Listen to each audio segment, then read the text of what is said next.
People often say this thing in Indonesia.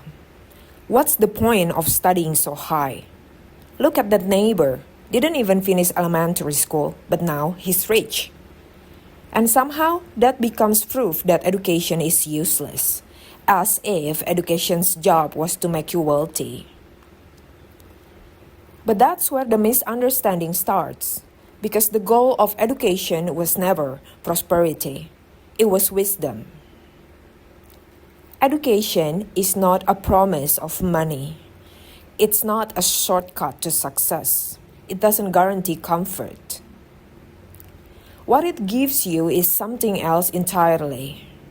It gives you ways of thinking, language, context, thought.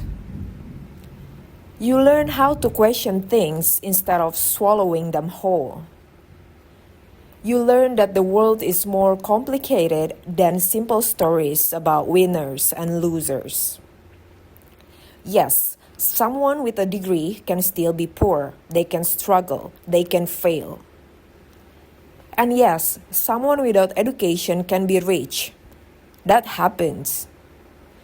But wealth and wisdom are not the same thing. They were never the same thing. In Japan, there's a term for this. They call it parent lottery, who you are born to. You don't choose your parents, you just roll the dice. Some children are born into homes with books, time, money, connections. Parents who understand systems. Parents who can afford mistakes.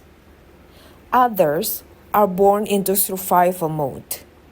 Limited resources, limited exposure, no safety net. So of course their starting points are different. Pretending otherwise is dishonest.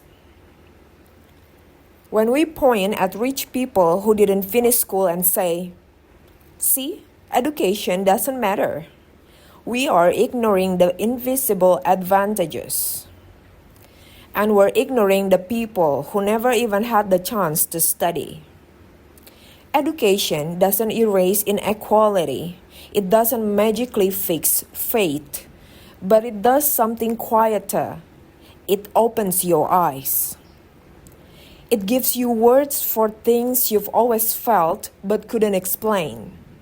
It helps you see patterns, power, manipulation, history repeating itself.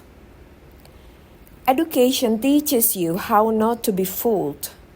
And maybe that's why it's undervalued. Because wisdom doesn't always look successful.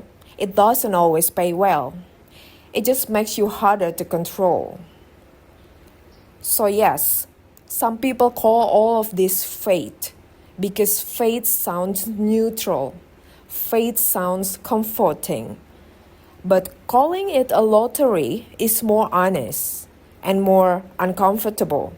Because once you admit it's a lottery, you can't pretend the game was fair.